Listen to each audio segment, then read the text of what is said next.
बिस्मिल्लाहिर्रहमानिर्रहीम। हम बात कर रहे थे इंसानों के ऊपर, इसी बात को आगे बढ़ाते हैं। बिल्कुल इसी तरीके से जैसे हमने झूठ की एग्ज़ाम्पल ली, अच्छा लगने की एग्ज़ाम्पल ली, सेब और आम के जायके की एग्ज़ाम्पल ली। हमें नहीं पता होता जब हम किसी को बोल रहे होते हैं, अपने इमोशंस, जज्बात का इज़हार कर रहे होते हैं, तो उन जज्बात से हमारी क्या मुराद है। हम बोलते हैं हम किसी से मोहब्बत करते हैं। अब आप डिफ़ाइन करें, मोहब्बत को डिफ़ाइन कैसे करेंगे? ये मोहब्बत क्या वही है जो मियाँ बीवी के दरमियान होती है? ये मोहब्बत क्या वही है जो दोस्तों के दरमियान होती है, जो माँ बाप के दरमियान होती है, जो भाइयों से होती है, जो बहनों से होती है, जो मुल्क से होती है? अब पेट्रियटिज़म वाली जो मोहब्बत है, हुब्बुल वतनी वाली, उसको अपनी बीवी से जो मोहब्बत है, आप उसे किस तरह डिफ्रेंशिएट करेंगे? लव क्या है? एंगर क्या है? आपको परेशानी है, उसको किस तरह करेंगे? आप डिस्परेट हैं, आप इसको किस तरह डिफ़ाइन करेंगे? आपको गुस्सा आ रहा है, आप किस तरह डिफ़ाइन करेंगे? ये तमाम चीज़ें वो हैं जो हम रोज़मर्रा में बिल्कुल आम तौर पे कर रहे होते हैं, लेकिन इसके पीछे जो रेशनल है, जो थिंकिंग है, हमें खुद नहीं पता कि हम काम किस तरीके से समझ रहे हैं और किस तरीके से कर रहे होते हैं। लोग अलग अलग होते हैं, किसी को गुस्सा बहुत जल्द आता है और बहुत देर में जाता है, किसी को जल्दी आता है और जल्दी चले जाता है, किसी को बहुत देर में आता है और फिर बहुत जल्दी चले जाता है। अलग अलग किस्म के लोग होते हैं। कंप्यूटर कब किस तरीके से किस चीज़ के ऊपर बिहेव करे, वो ज़ाहिर बात है किसी न किसी इंसान को रिप्लिकेट कर रहा होगा ना। वो ज़ीशान उस्मानी को रिप्लिकेट कर रहा होगा, अहमद को कर रहा होगा, सरफराज को कर रहा होगा, किसी और को कर रहा होगा। अगर हम सबको मिला के कंप्यूटर बनाएंगे तो कंप्यूटर सबको सबका मलगूबा बन जाएगा, किसी को रिप्रेजेंट नहीं कर रहा होगा। तो कौन सी रिप्रेजेंटेशन ज़्यादा सही है, कौन सी कम सही है, इन तमाम के सवालों के हमें जवाब देने पड़ेंगे। इंसान जो है, हम लोग सिक्वेंशियल एनिमल हैं। मैं आपसे एक सवाल पूछता हूँ, आप अपना टेलीफोन नंबर मुझे, मोबाइल नंबर रिवर्स ऑर्डर में बताएं। अब देखिए, आपके लिए बताना बड़ा मुश्किल है। इसी तरीके से अपने नाम की स्पेलिंग, अपना एड्रेस, हम हर चीज़ सीक्वेंस में याद रखते हैं, 1 2 3 4 5 6।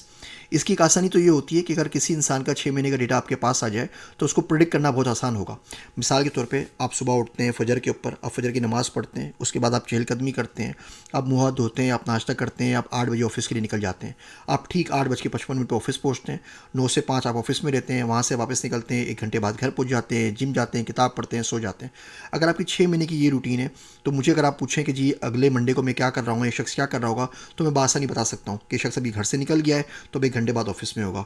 अभी ऑफिस से निकल गया है तो ज़ोहर नमाज़ पढ़ने के लिए गया होगा, उसके बाद लंच ब्रेक पे जाएगा। अभी शाम के 5 बज गए हैं तो ये ऑफिस से अपना बस्ता उठा के घर की तरफ रवाना हो जाएगा, अभी किताब पढ़ेगा। और वीकेंड के ऊपर थोड़ा सा ज़्यादा बात है, हमारा पैटर्न थोड़ा सा चेंज हो जाता है। याद रखिए, अगर इंटेंशनली आप कोई पैटर्न फॉलो नहीं कर रहे, in a mathematical sense it will become a pattern, तो उसको डिटेक्ट करना बहुत आसान हो जाएगा। खैर, ये बात हम ओपन सोर्स इंटेलिजेंस वाला जो हमारा पूरा मॉड्यूल होगा उसमें तफसील से करेंगे, लेकिन हम तमाम काम सिक्वेंशियल करते हैं। आप सीढ़ी चढ़ते हुए जा रहे हैं और आपसे एक स्टेप मिस हो जाता है, आपकी बॉडी को फ़ौरन झटका लगता है, जिसे हम रिफ्लेक्स एक्शन कहते हैं, और आप अपने आप को संभाल लेते हैं। ये होता क्यों है कि इंसानी जो दिमाग है वो कंटिन्यूसली प्रोडिक्शन मशीन है।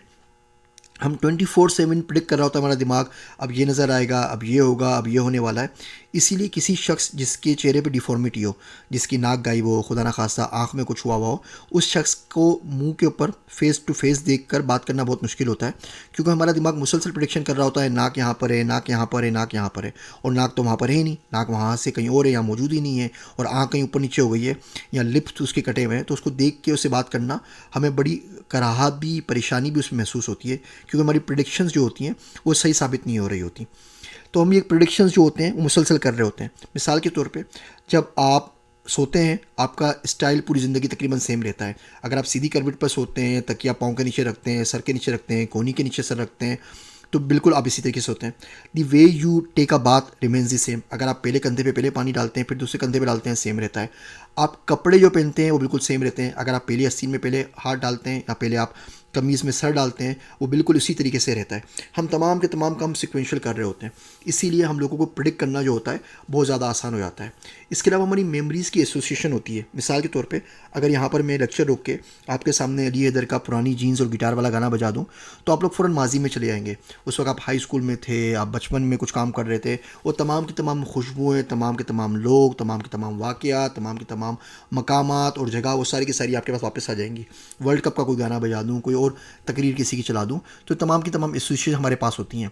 अब जब हम कंप्यूटर में इंटेलिजेंस की बात करते हैं और कंप्यूटर्स को कोड करने की बात करते हैं, तो क्या हम चाहेंगे कि तमाम की तमाम एसोसिएशंस कंप्यूटर्स के पास भी हों? क्या हम चाहेंगे कि कंप्यूटर की मेमोरी बिल्कुल उसी तरीके से हायरार्किकल सीक्वेंशियल हो जैसे हमारी है? इसमें एक बड़ी बेहतरीन किताब है मेमोरी के ऊपर, हमारी मेमोरी किस तरह काम करती है, जेफ हॉकिंस की। किताब का नाम है ऑन इंटेलिजेंस। मैंने कोई 15-20 साल पहले पढ़ी थी, लेकिन मुझे आज तक याद है। वो किताब ज़रूर ढूंढ के आप ज़रूर पढ़ें। आपको अपनी ज़िंदगी में बड़ा फ़ायदा होगा कि हम लोग रोज़मर्रा के काम किस तरह करते हैं, इंटेलिजेंस को किस तरह प्रोसेस करते हैं, याददाश्त क्या होती है, किस तरीके से रिट्रीव करते हैं।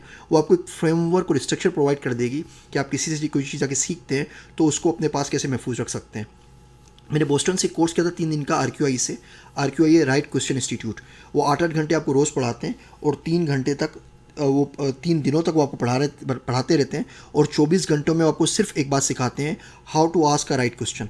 हम में से हर बंदा सवाल पूछना चाहता है और 5 मिनट बाद उसको याद भी नहीं होता उसने सवाल क्या पूछा था, जवाब तो बहुत दूर की बात है। लेकिन हम लोगों को फ्रेमवर्क, वो तरीका नहीं पता होता कि सवाल कैसे पूछना है और उसके बाद मिलने वाले जवाब को अपनी मेमोरी में कैसे स्टोर करना है, फालतू चीज़ें कैसे निकाल देनी है और असल काम की चीज़ें किस तरह याद रखनी है। तो अगर हम मिमिकिंग कर रहे हैं, हम अपने आप की मिमिक करके अपने आप की एक नकल बना के कंप्यूटर में बना रहे हैं, तो क्या वो नकल बेहतर होगी या नहीं? डॉक्टर्स जो होते हैं वो इंसानी जिस्म के ऊपर मुसलसल काम कर रहे होते हैं, उसको सीख रहे होते हैं कि मुख्तलिफ हमारे पार्ट्स किस तरह काम कर रहे हैं ताकि हमें डायग्नोज कर सकें, ताकि हमारा इलाज कर सकें।